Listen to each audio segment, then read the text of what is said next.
الحمد لله رب العالمين، والصلاة والسلام على رسوله محمد وآله وصحبه أجمعين. أشهد أن لا إله إلا الله وحده لا شريك له، وأشهد أن محمدا عبده ورسوله. أما بعد، محترم مکرم حاضرین، گزشتہ کل کے درس میں آپ کے سامنے بیان کیا گیا تھا کہ کس طرح رسول اللہ صلی اللہ علیہ وسلم پر مکہ والوں کی طرف سے ظلم و ستم کے پہاڑ توڑے گئے. آپ کے ساتھیوں کو مختلف طریقوں سے سلوک کیا گیا، یہاں تک کہ رسول اللہ صلی اللہ علیہ وسلم مکہ والوں سے بہت حد تک مایوس ہو گئے، اور آپ نے مکہ کے باہر دوسرے علاقوں میں اسلام کی نشر و اشاعت کے لیے مناسب اور زرخیز زمین تلاشنی شروع کر دی. اس کے لیے رسول اللہ صلی اللہ علیہ وسلم نے طائف کی طرف رخ کیا اور وہاں کے لوگوں کے سامنے اسلام پیش کیا. لیکن اللہ کے رسول صلی اللہ علیہ وسلم کا یہ تجربہ مکہ کے اندر جو مصیبتیں اللہ کے رسول صلی اللہ علیہ وسلم اور آپ کے ساتھی جھیل رہے تھے، طائف کے اندر اس سے کہیں زیادہ مخالفتوں کا سامنا ہوا، اور طائف والوں نے اللہ کے رسول صلی اللہ علیہ وسلم کو پتھروں سے مار کر لہو لہان کر دیا. اللہ کے رسول صلی اللہ علیہ وسلم انتہائی مایوسی اور افسردگی کے عالم میں وہاں سے واپس ہوئے. اس واقعے کے بعد اللہ کے رسول صلی اللہ علیہ وسلم کے پاس باہر کا فرشتہ پہنچتا ہے اور اجازت طلب کرتا ہے کہ اللہ کے رسول، اگر آپ اجازت دیں تو ان پہاڑوں کو آپس میں ہم ملا دیں اور طائف والوں کو ان پہاڑوں کے درمیان پیس کر رکھ دیں. انہوں نے جو آپ کے ساتھ بدسلوکی کی ہے ان کا حشر یہی ہونا چاہیے. ان کا جرم اتنا بڑا ہے کہ یہ سزا ان کے لیے بالکل مناسب ہے. اللہ کے رسول صلی اللہ علیہ وسلم کا مقصد اپنے ذات کو پروموٹ کرنا یا اپنے ذات کا دفاع کرنا نہیں تھا. اللہ کے رسول صلی اللہ علیہ وسلم ایک خاص مشن پر لگے ہوئے. آپ کا ایک خاص مقصد تھا کہ یہ تمام کے تمام لوگ جہنم کی طرف آگے بڑھ گئے، اسی طریقے سے انہیں جہنم سے بچا کر جنت میں داخل کرنا ہے. اللہ رب العالمین کی عبادت کی طرف شرک کے اندھیروں سے نکال کر انہیں لانا ہے. اللہ کے رسول کا مقصد چونکہ یہ تھا، اس لیے ہر چیز اللہ کے رسول برداشت کرتے جاتے تھے، اور جس کا بھی یہ مقصد ہو اس کے لیے ان تمام چیزوں کو برداشت کرنا پھر آسان ہو جاتا. اللہ کے رسول صلی اللہ علیہ وسلم نے پہاڑ کے فرشتے کو جواب دیا کہ قطعاً نہیں، بلکہ مجھے پوری امید ہے کہ اللہ رب العالمین انہیں نہ صحیح ان کی اولاد کو ہدایت سے ضرور نوازے گا، اور پھر وہ اسلام قبول کریں گے اور اسلام کی نشر و اشاعت میں وہ ہمارا ساتھ دیں گے. اس سے ہمیں بہت بڑا درس ملتا ہے کہ دعوت کے میدان میں ایک داعی کو کبھی بھی وقتی فیصلہ نہیں کرنا چاہیے. وقتی طور پر اگر مخالفت بھی ہو تو ہمت نہیں ہارنا چاہیے. ضروری نہیں ہے کہ آپ جو سچی دعوت پیش کر رہے ہیں فوراً لوگوں کی طرف سے یہ دعوت قبول کر لی جائے، بلکہ ہو سکتا ہے کہ آپ کی اس دعوت کا اثر ایک زمانے کے بعد ظاہر ہو. ایسا بھی ہو سکتا ہے کہ آپ کی زندگی میں اس دعوت کا کوئی اثر ظاہر نہ ہو، آپ کے دنیا سے رخصت ہو جانے کے بعد اس دعوت کا. بہت سارے سلف صالحین کی زندگی آپ پڑھیں گے تو یہی پائیں گے کہ انہوں نے جو کچھ اپنی زندگی میں لکھا تھا ان کی زندگی میں ان کی کوئی ایک کتاب شائع نہیں. ان کی جتنی کتابیں شائع ہوئی ہیں ان کی وفات کے بعد شائع ہوئی. ان کی زندگی میں انہیں کوئی خاص پہچانتا نہیں تھا، لیکن ان کی وفات کے بعد اللہ رب العالمین نے ان کے علم سے لوگوں کو فائدہ پہنچایا، اور انشاءاللہ اپنے قبر کے اندر وہ اس کا اجر پا رہے ہیں. تو ضروری نہیں ہے کہ ایک داعی، ایک عالم دین اپنی محنت کا اثر فوراً پا لے. ہو سکتا ہے کہ اللہ رب العالمین نے اس کے لیے ایک وقت مقرر کر کے رکھا ہو اور اس کی دعوت کا اثر ایک زمانے کے بعد ظاہر ہو. اللہ کے رسول صلی اللہ علیہ وسلم نے یہ امید کی تھی اور آپ کی امید آئے گا نہیں ہے. چنانچہ یہی تاریخ کا پورا علاقہ ایک ساتھ سب نے مکہ کے بعد اسلام قبول کر لیا. یہ وہ علاقہ ہے جہاں کے لوگوں نے اکا دکا اسلام قبول نہیں کیا تھا. ایک دو شخص کر کے اسلام کے اندر داخل ہونے کا ایسا معاملہ نہیں تھا، بلکہ پورا کا پورا علاقہ اسلام کے اندر داخل ہو گیا فتح مکہ کے بعد. یہاں تک کہ ابو بکر صدیق رضی اللہ تعالیٰ عنہ کے دور خلافت میں جب مختلف علاقوں سے فتنوں کا ظہور ہوا، کہیں پر ارتداد کا فتنہ، کہیں پر زکات نہ دینے کا فتنہ، مختلف فتنے ظاہر ہوئے ابو بکر صدیق رضی اللہ عنہ کے زمانے میں. جو علاقے فتنوں سے محفوظ ہیں وہ میں سے ایک تاریخ ہے. تاریخ میں اللہ کے فضل و کرم سے کوئی فتنہ ظاہر نہیں ہوا. تو اللہ کے رسول صلی اللہ علیہ وسلم نے جس صبر کا مظاہرہ کیا تھا اس کا اثر بعد میں دکھا اور اللہ کے فضل و کرم سے یہ پورا کا پورا علاقہ اسلام کے اندر داخل ہوگا. آج بھی آپ جائیں تاریخ کے اندر ایک سرخیز علاقہ پائیں گے. عبداللہ بن عباس رضی اللہ تعالیٰ عنہ کے نام سے ایک مسجد اور ایک بہت بڑی لائبریری ہے. عبداللہ بن عباس رضی اللہ تعالیٰ عنہ نے اپنی آخری زندگی طائف کے اندر گزاری. اللہ کے رسول صلی اللہ علیہ وسلم کا یہ تجربہ وقتی طور پر ناکام ظاہر ہوا، لیکن حقیقت میں یہ ناکام نہیں تھا. اللہ کے رسول نے وہاں دعا کی اور پھر بعد میں یہ پورا کا پورا علاقہ، گرچہ اس کے لیے مدت لگی، تقریباً 20-22 سال کے بعد یہ علاقہ اسلام کے اندر داخل ہوا، یا اس سے کچھ کم مدت تقریباً 18-20 سال کی مدت کے بعد، لیکن الحمدللہ یہ اسلام کے اندر داخل ہوئے اور بہت اچھے مسلمان ثابت ہوئے. انہوں نے اسلام کی جب اسلام قبول کیا تو جب تک اسلام کی خدمت کی اور پھر کبھی بھی اسلام سے نہیں پھٹے اور اللہ رب العالمین کے فضل و کرم سے آج تک وہ علاقہ مسلمانوں کا علاقہ ہے اور کبھی بھی الحمدللہ وہاں پر ظہور نہیں ہوا. اللہ کے رسول صلی اللہ علیہ وسلم اس سفر سے جب واپس آنے لگے تو بہت ساری خوشخبریاں اس کے بعد اللہ کے رسول کی زندگی میں داخل ہونے شروع ہوئی. پہلی خوشخبری تھی کہ اللہ کے رسول صلی اللہ علیہ وسلم جب وادی تک پہنچے، وہاں پر اللہ کے رسول نے کچھ دنوں تک قیام کیا. فجر کی نماز میں بعض روایت کے مطابق اللہ کے رسول صلی اللہ علیہ وسلم قرآن مجید کی تلاوت کر رہے. جنوں کی ایک جماعت نے اللہ کے رسول سے قرآن کی تلاوت سنی اور ان کے دلوں کے اندر اسلام کی دعوت جاگزی ہو گئی. ان کے دلوں کے اندر اسلام کی دعوت ایک دم راسخ ہو گئی اور انہوں نے فوراً قرآن کی تلاوت سننے کے بعد اسلام قبول کر لیا. جس پر اللہ رب العالمین نے قرآن کریم کی آیت نازل کی، وَأُوحِيَ إِلَيَّ أَنَّهُ اسْتَمَعَ نَفَرٌ مِنَ الْجِنِّ فَقَالُوا إِنَّا سَمِعْنَا قُرْآنًا عَجَبًا يَهْدِي إِلَى الرُّشْدِ فَآمَنَّا بِهِ وَلَن نُشْرِكَ بِرَبِّنَا أَحَدًا. اللہ رب العالمین نے سورۃ الجن کے نام سے ایک سورت نازل کی ہے جس کی ابتدائی آیتوں کے اندر اللہ رب العالمین نے جنوں کے اسلام لانے کا واقعہ بیان کیا. کیا فرمایا اللہ تعالیٰ نے؟ قُلْ أُوحِيَ إِلَيَّ أَنَّهُ اسْتَمَعَ نَفَرٌ مِنَ الْجِنِّ فَقَالُوا إِنَّا سَمِعْنَا قُرْآنًا عَجَبًا. جنوں کی ایک جماعت نے اللہ کے رسول سے قرآن کی تلاوت سنی اور کہا کہ ہم نے آج ایسا کلام سنا ہے جو عام کلام کی طرح نہیں ہے، ایک عجیب و غریب کلام سنا ہے. یہدی الی الرشد فآمنا بہ. اس قرآن کی صفت کیا بیان کی انہوں نے کہ یہ قرآن ہدایت کی طرف لوگوں کو رہنمائی کرتا ہے. فآمنا بہ، تو ہم اس پر ایمان لاتے ہیں. یہ قرآن کے تقاضوں میں سے، حقوق میں سے ایک عظیم حق ہے کہ قرآن پر تمام حقہ ایمان لایا جائے. قرآن پر ایمان لانے کا کیا معنی ہے؟ اللہ رب العالمین کے کلام پر ایمان لانے کا کیا معنی ہے؟ انشاءاللہ آئندہ کر کے خطبہ جمعہ میں اس عقیدے کو آپ کے سامنے تفصیل کے ساتھ بیان کیا جائے گا باذن اللہ تعالی. تو انہوں نے فوراً ایمان قبول کیا. قرآن نے ان کے دلوں پر ایسا اثر کیا کہ وہ اسلام قبول کرنے پر مجبور ہو گئے. یہ قرآن کی صفت ہے، جو اس کے قریب ہوگا وہ ہدایت ہوگا. یہ کتاب ہدایت ہے. یہ کتاب لوگوں کو گمراہ نہیں کرتی، یہ لوگوں کو سیدھے راستے کی طرف رہنمائی کرتی ہے.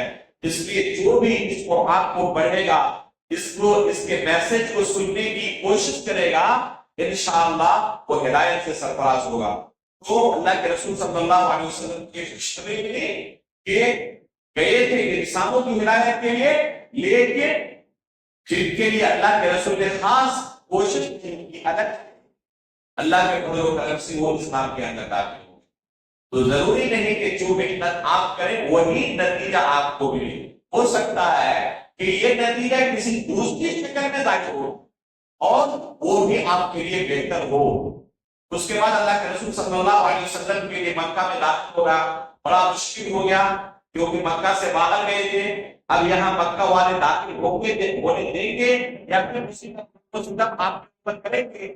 اللہ کے رسول صلی اللہ علیہ وسلم لیکن ابھی نے اللہ کے رسول کو پناہ دی اور پھر اپنی پناہ میں اللہ کے رسول کو مکے کے اندر داخل کیا۔ اللہ کے رسول صلی اللہ علیہ وسلم آخری زندگی تک ان کا یہ احسان نہیں ہوئے، یہاں تک کہ غزوہ بدر کے بعد جب یہ قیدی 70 قیدی بنے، اللہ کے رسول صلی اللہ علیہ وسلم کے پاس لائے گئے تو اللہ کے رسول نے کہا کہ اگر آج بھی اگر زندہ ہوتے اور ان ناپاک لوگوں کے بارے میں مجھ سے سفارش کرتے تو انہوں نے جو مجھ پر احسان کیا تھا اس کے احسان کی وجہ سے ان لوگوں کو میں آزاد کر دیتا۔ تو اللہ کے رسول صلی اللہ علیہ وسلم احسان فراموش نہیں ہے۔ یہاں ہمیں درس ملتا ہے کہ ہماری زندگی میں اگر کوئی محسن ہے، کسی بھی طریقے سے اگر ہمارے اوپر کسی نے احسان کیا تو اس کے احسان کا بدلہ بھی احسان سے چکانا چاہیے۔ احسان فراموشی کسی بھی معاشرے کے اندر اچھی نگاہ سے نہیں دیکھی جائے، بلکہ یہ انسانیت کے خلاف ہے کہ کوئی اپنے محسن کا احسان بھول جائے۔ الجزاء الاحسان الا الاحسان، احسان کا بدلہ فقط احسان ہی ہو سکتا ہے۔ اور ایک انسان کی زندگی میں سب سے بڑے محسن کون ہے؟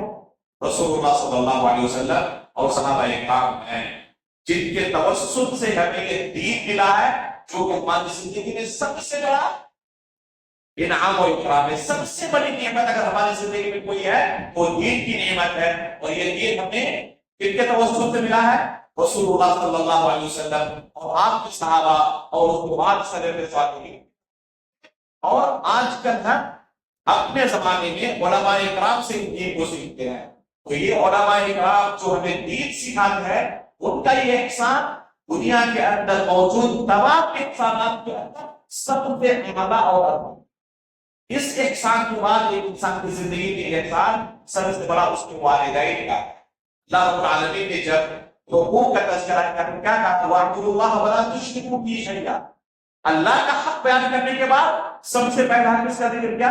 وَبِالْوَالِدَيْنِ إِحْسَانًا، کہ اپنے والدین کے ساتھ حسن سلوک کرو۔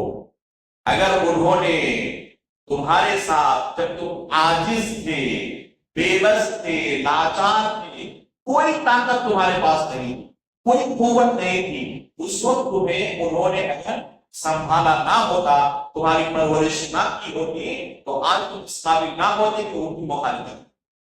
اس لیے والدین کے احسان کو انسان کو کبھی نہیں بھولنا چاہیے، یہاں تک کہ قرآن نے حکم کیا کہ اگر والدین مشرک ہیں، صرف مشرک ہی نہ ہو تمہیں بھی شرک کا حکم دے، تب بھی ان کے ساتھ دنیاوی معاملات میں حسن سلوک کرو،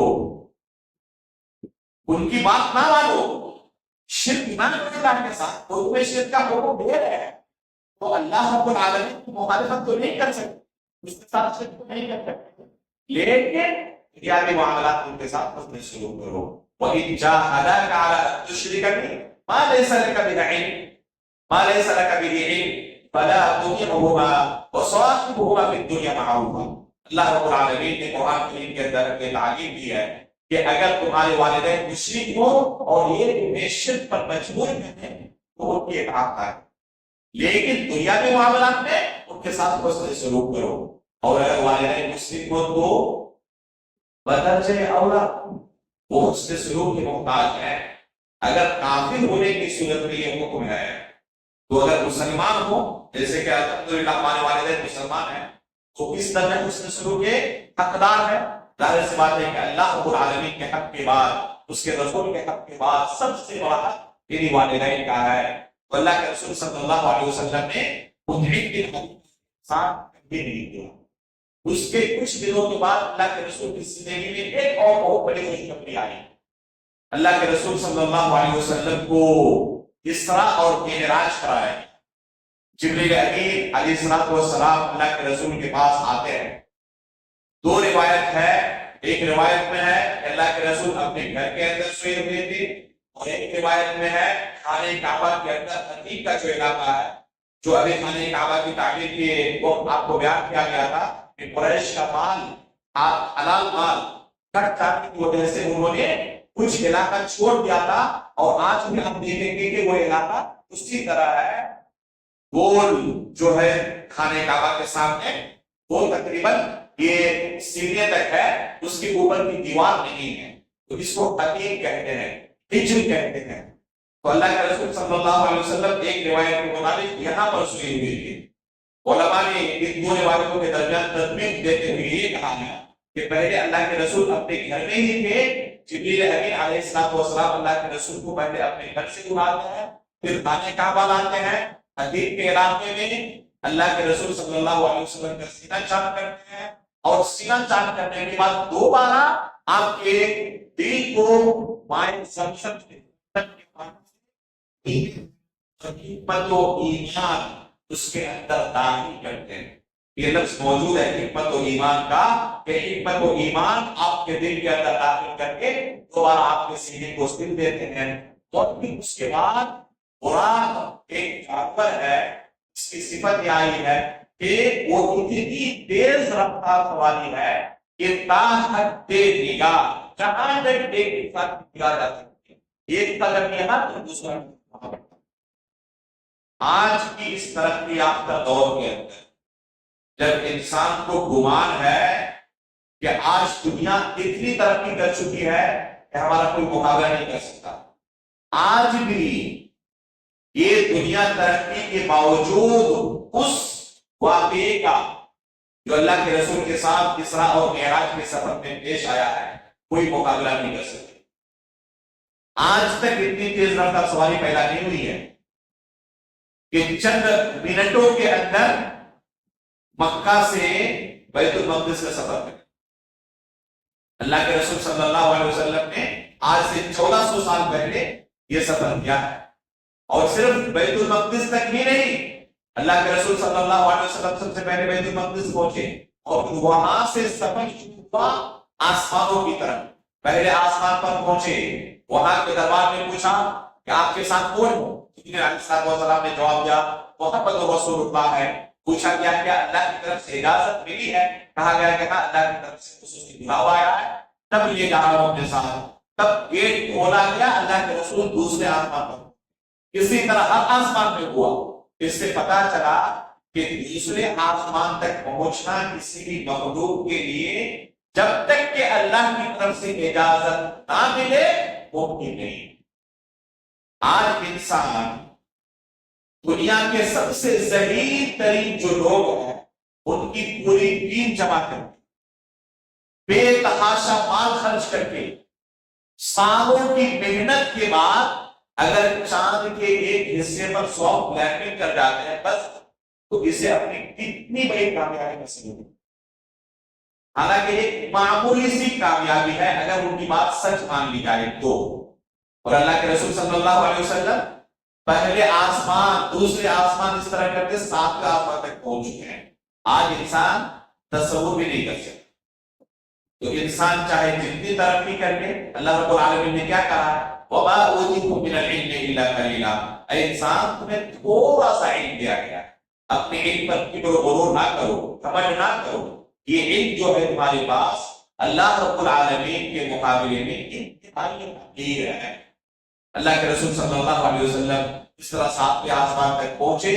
ہر آسمان میں انبیاء کرام سے ملاقات ہوئی، بہت سارے انبیاء کرام سے، عیسیٰ علیہ السلام سے، ابراہیم علیہ السلام سے، موسیٰ علیہ السلام سے، جن کے ساتھ بات چیت ہوئی۔ ابراہیم علیہ السلام کے بارے میں اللہ کے رسول نے کہا کہ ابراہیم علیہ السلام کی شکل و صورت بالکل میری طرح ہے. ابراہیم علیہ السلام کی شکل و صورت کو بیان کرتے ہوئے کہا کہ جیسے میری شکل و صورت دیکھ رہے ہو نا، ابراہیم علیہ السلام اسی طرح دیکھنے گئے. اور اللہ رب العالمین نے اس امت کے اندر بھی بعض ایسے لوگوں کو یہ خوش نصیبی عطا کی ہے کہ ان کی شکل و صورت بالکل اللہ کے رسول کی طرح ہے، اللہ کے رسول کے ہم شکل تھے. بہت سارے، ان کی تعداد ایک تو نہیں ہے. میں نے ایک مضمون لکھا ہے فری لانسر کے اندر اور میری فیس بک ٹائم لائن پر بھی موجود ہے، ان خوش نصیب لوگوں کے بارے میں جو اللہ کے رسول صلی اللہ علیہ وسلم کے ہم شکل، جن میں سے اللہ کے رسول صلی اللہ علیہ وسلم کے حسن اور حسین، حسن اور حسین رضی اللہ تعالی عنہما، یہ اللہ کے رسول صلی اللہ علیہ وسلم کی ہم شکل. اور بھی بہت ساری ایک لمبی لسٹ ہے جو اللہ کے رسول صلی اللہ علیہ وسلم کے ہم شکل تھے. بعض صحابہ کرام میں سے ہیں اور بعض تابعین میں سے ہیں جن کے بارے میں احادیث موجود ہے کہ دیکھنے میں بالکل اللہ کے رسول صلی اللہ علیہ وسلم کی طرح تھے. اور اللہ کے رسول صلی اللہ علیہ وسلم ابراہیم علیہ السلام کے ہم شکل تھے. موسیٰ علیہ السلام کا تذکرہ ہے. موسیٰ علیہ السلام کے ساتھ اللہ کے رسول نے لمبی گفتگو کی اور بار بار اللہ رب العالمین کے پاس جاتے رہے اور نماز کے تخفیف کی درخواست کرتے رہے، یہاں تک کہ آخر میں 5 نمازیں اللہ رب العالمین نے اس سبب میں فرض کی. اللہ کے رسول صلی اللہ علیہ وسلم اللہ رب العالمین کے پاس پہنچے اور اللہ رب العالمین سے کلام ہوئی. اللہ رب العالمین نے آپ کے اوپر 50 نمازیں ابتدائی طور پر فرض کی. موسیٰ علیہ السلام کے پاس آئے، پوچھا، اللہ رب العالمین نے آپ کو کیا تحفہ دیا؟ کہا کہ اللہ رب العالمین نے 50 نمازیں فرض کی ہے. کہا کہ میں نے اپنی امت کو اچھی طرح دیکھ لیا ہے، میرا تجربہ یہ کہتا ہے کہ آپ کی امت 50 وقت کی نمازیں قائم نہیں کر پائے. اللہ رب العالمین کے پاس جائیں، گزارش کریں کہ اس کے اندر کچھ ڈسکاؤنٹ کر دے، تخفیف کر دی. اللہ کے رسول صلی اللہ علیہ وسلم کے 5 نمازیں تخفیف کر دی گئی. پھر آئے، پھر کہا، پھر گزارش کرنے کے لیے درخواست کی، جائے پھر تخفیف کر دی. اس طریقے سے 9 بار اللہ کے رسول صلی اللہ علیہ وسلم اللہ رب العالمین کی بارگاہ میں گئے اور آخر میں 5 نمازیں فرض کی جو کہ قیامت تک کے لیے امت مسلمہ کے اوپر فرض ہے. اور یہ شہادتین کے بعد اسلام کا عظیم رکن ہے. دوسری عبادتیں جب اللہ نے فرض کی تو اللہ کے رسول کو اپنے پاس اللہ رب العالمین نے نہیں بلایا، لیکن نماز ایسی محترم شان عبادت ہے کہ جب اسے فرض کرنا ہوا اللہ رب العالمین نے اسے دنیا میں نہیں بلکہ 7ویں آسمان کے اوپر اللہ کے رسول کو بلایا اور وہاں پر یہ نماز فرض کی. اس سے آپ نماز کی اہمیت کا اندازہ ہے. اللہ کے رسول صلی اللہ علیہ وسلم واپس آئے، پھر بیت المقدس کے پاس، یہ اللہ کے رسول کو مکہ سے بیت المقدس کیوں لے جایا گیا اور پھر واپسی کے وقت بیت المقدس کیوں آئے؟ کیونکہ آسمان کی طرف جانے کا جو راستہ ہے وہ وہیں سے ہے، وہ سیڑھی وہیں سے ہو کر جاتی ہے. میرا یہ سورۃ المعارج کے اندر سیڑھی کا تذکر آیا ہے. تو یہ سیڑھی کہاں پر ہے؟ وہ بیت المقدس کے اوپر سے آسمان کی طرف جانے والی سیڑھی ہے. اس لیے اللہ کے رسول کو خانہ کعبہ سے بیت المقدس لے جایا گیا تھا. واپسی کے وقت میں وہیں پر گزارا اور پھر وہاں سے خانہ کعبہ دوبارہ لایا گیا، مکہ اللہ کے رسول کو پہنچایا گیا. یہ پورا سفر ایک ہی رات کے اندر اللہ کے رسول نے طے کیا اور وہ بھی بیداری کے عالم میں، آپ کی حالت میں، بیداری کے عالم میں، آپ کے حالت میں نہیں. اللہ کے رسول نے سفر طے کیا. جب مکہ والوں کے سامنے آ کر اس واقعے کو بیان کیا، انہیں موقع مل گیا اللہ کے رسول صلی اللہ علیہ وسلم کو جھوٹا ثابت کرے کہ آج اچھا موقع آیا ہے. انہوں نے ایسا دعویٰ کیا ہے کہ اس دعوے کو تو ہر کوئی ٹھکرا دے گا، کوئی بھی عقل مند اس چیز کو تسلیم نہیں کر سکتا. سب سے پہلے انہوں نے کہا کہ اچھا موقع ہے، ابو بکر کے پاس چلتے ہیں اور ایک اچھا موقع ہمیں ملا ہے ان کے سامنے اس واقعے کو بیان، انہیں اللہ کے رسول سے متنفر کرتے تھے. گئے سر ابوبکر صدیق رضی اللہ تعالیٰ عنہ کے سامنے بیان کیا کہ دیکھیں آپ کے دوست نے آج ایک ایسا دعویٰ کیا ہے کہ کوئی بھی عقل مند اسے قبول نہیں کر سکتا. پوچھا کہ کیا کہا ہے؟ اللہ کے رسول کی زبانی ابھی تک سنا نہیں ہے ابوبکر صدیق رضی اللہ عنہ، ان دشمنوں کی زبانی سن رہے ہیں. پوچھا کہ کیا کہا؟ انہوں نے بیان کیا کہ آپ کے دوست کا گمان ہے کہ ایک ہی رات کو بیت المقدس گئے، وہاں سے ساتھ میں وہاں سے واپس ایک ہی رات کو مکہ بھی آ گئے، جو کہ مہینوں کی مسافت ہے. تو کیا یہ ممکن ہے کوئی اسے تصدیق کر سکتا؟ ابوبکر صدیق رضی اللہ تعالیٰ عنہ نے کیا کہا؟ اسی کو ایمان کہتے ہیں. ابوبکر صدیق رضی اللہ تعالیٰ عنہ نے کہا کہ اگر اللہ کے رسول نے ایسا کہا ہے تو یہ سچ ہے، میں اس میں ایمان لاتا ہوں. اللہ کے رسول صلی اللہ علیہ وسلم نے ان کا لقب صدیق رکھ دیا. یہ ایمان ایک انسان سے مطلوب ہے کہ جب اللہ اور اس کے رسول کی بات آ گئی تو عقلی گھوڑے دوڑا کر کے اس کو رد نہ کرے، بلا چون چرا تسلیم. اگر اللہ تعالیٰ نے کہا سچ ہے، اللہ کے رسول نے کہا سچ ہے. وہ کیسے؟ اللہ اس رسول کے رد. تو ایک مومن کی یہی صفت ہونی چاہیے. پھر ابوبکر صدیق رضی اللہ تعالیٰ عنہ نے انہیں کہا کہ آپ کو یہ چیز مشکل معلوم ہو رہی ہے اور اس لیے آپ میرے پاس آئے تھے کہ متنفر کر دیں. اس سے کہیں بڑی چیز ہم نے پہلے ہی تسلیم کی ہوئی. اللہ کے رسول تو ایک بار گئے اور آئے. جبریل امین علیہ السلام ایک ہی دن میں کئی بار جاتے ہیں، کئی بار آتے ہیں. یہ ہم پہلے نہیں مانے ہوئے، یہ تو چھوٹی بات ہے، اس سے بڑی بات تو پہلے کون سی چیز بڑی بات لا رہے ہیں آپ؟ تو وہ مایوس ہو گئے. پھر انہوں نے اللہ کے رسول صلی اللہ علیہ وسلم کو لوگوں کے درمیان جھوٹا ثابت کرنے کی کوشش کی کہ اچھا آپ بیت المقدس گئے تھے، ذرا یہ بتائیں کہ وہاں پر کتنی کھڑکیاں ہیں، کتنے دروازے ہیں، بڑا دروازہ کیسا ہے؟ اب اللہ کے رسول صلی اللہ علیہ وسلم لوگوں کے سامنے ہکے بکے رہیں گے. آپ یہاں پر ابھی نماز پڑھے ہیں، اگر آپ ہی کو کہا جائے کہ اس مسجد میں کتنی کھڑکیاں ہیں، کوئی جواب دے پائیں گے؟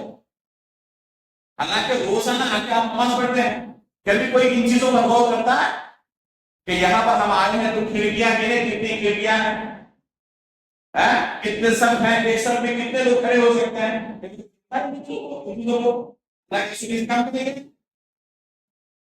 لیکن ان کو ایک موقع چاہیے تھا کسی طرح جھوٹا ثابت کرنے کا.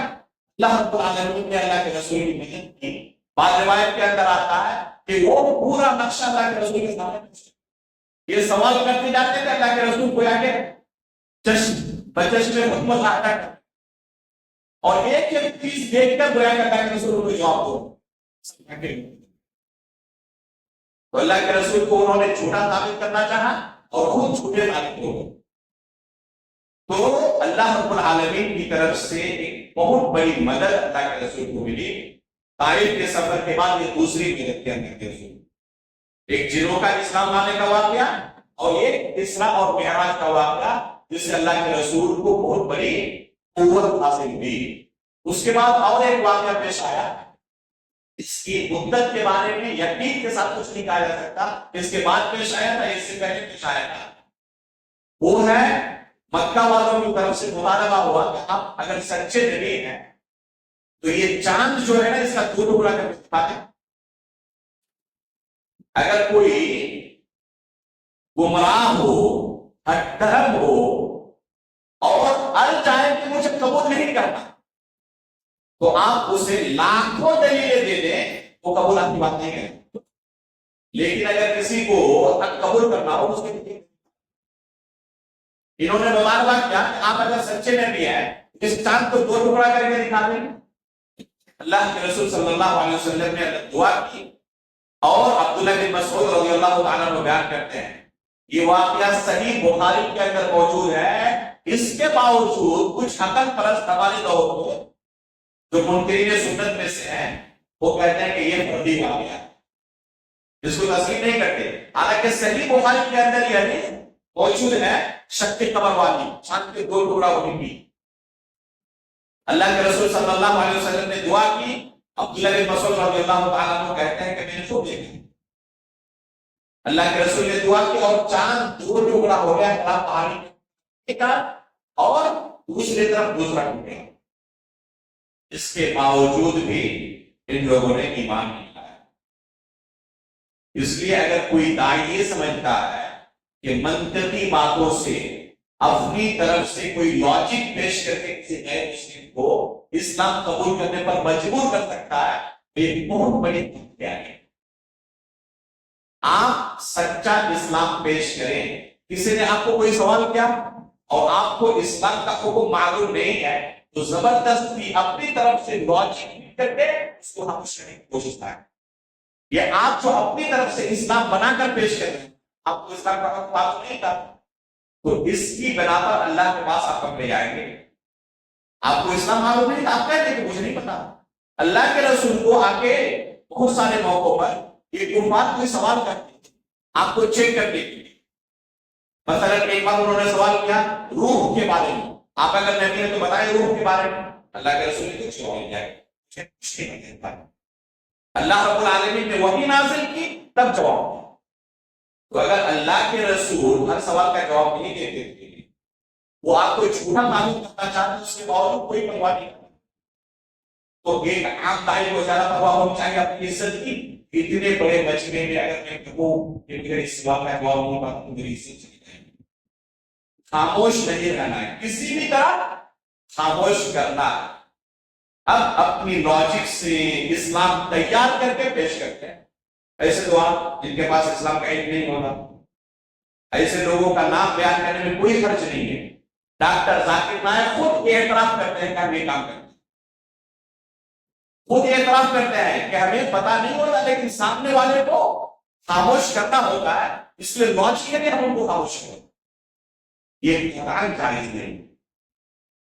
آپ کو جو اسلام کا علم ہے وہی آپ پیش کریں، اپنی طرف سے اسلام کرنے کی اجازت نہیں ہے. اللہ کے رسول صلی اللہ علیہ وسلم نے ان کے سامنے چاند کو دو ٹکڑا کر کے دکھا دیا، پھر انہوں نے اسلام قبول کیا. تو آپ اگر یہ سمجھتے ہیں کہ ہماری لاجکلی باتوں سے وہ اسلام قبول کرتے ہیں، پھر بات کیا چاند بھی دو ٹکڑا کر کے دکھاتے نا، پھر کیا ہے وہ قبول نہ کرنا ہو نہیں کریں گے.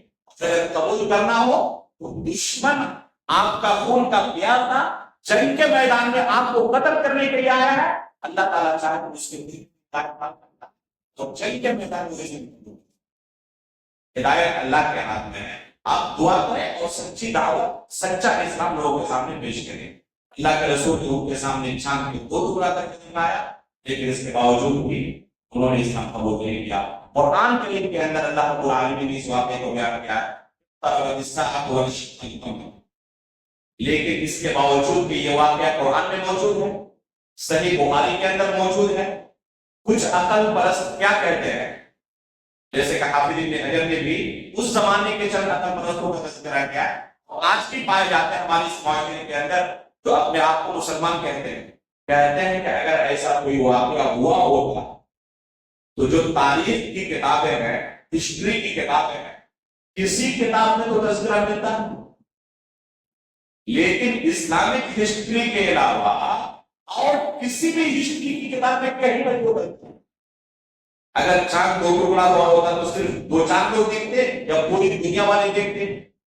ظاہر سی بات ہے کہ پوری دنیا والے دیکھتے تو یہ واقعہ اتنا مشہور ہو جاتا کہ ہر کوئی اسے بیان کرتا، لیکن کہیں پر کوئی تذکرہ نہیں. اس کا مطلب کہ یہ ہوا نہیں.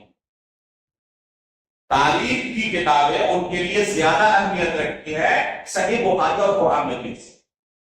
قرآن مجید کے اندر اللہ نے بیان کر دیا ہے، اللہ کے رسول نے بیان کیا، صحیح بخاری کے اندر موجود ہے، ان کو اطمینان نہیں ہو رہا. تو اگر کسی کے دل میں مرض ہو تو اس کے لیے قرآن اور حدیث کافی نہیں ہوتا. لیکن اللہ رب العالمین نے دل کو اگر صاف رکھنا ہو تو انسان عقل کا گھوڑا نہیں ہوگا، اور پھر عقلی گھوڑی دوڑا کر ان چیزوں کو رد نہیں کرتا. اللہ رب العالمین نے اللہ کے رسول کو یہ ایک اور تائید دی. اس کے بعد اللہ کے رسول صلی اللہ علیہ وسلم اسلام کی دعوت کے لیے یہ تعلیم وقتی طور پر ناکام ثابت ہوا، اسلام کی دعوت کے لیے دوسری کرتے ہوگی، اور اس کے لیے اللہ کے رسول نے مدینہ والوں کا رخ کیا۔ موسم حج میں مختلف علاقوں سے لوگ آتے تھے، رسول اللہ صلی اللہ علیہ وسلم اہل مدینہ کے لوگوں کے پاس، مدینہ کے لوگوں کے پاس اللہ کے رسول چھوٹے چھوٹے راتوں کو جاتے اور وہ بھی اسلام پیش کرتے۔ اس طریقے سے جو اہم واقعات اللہ کے رسول کی زندگی میں پیش ہوئے، ایک واقعہ پیش ہوا سن 12 نبوت کو، اور دوسرا واقعہ سن 11 نبوت کو، اور دوسرا واقعہ سن 12 نبوت کو۔ اس تاریخ میں بیعت عقبہ اولیٰ اور بیعت عقبہ ثانیہ کے نام سے جانا جاتا ہے۔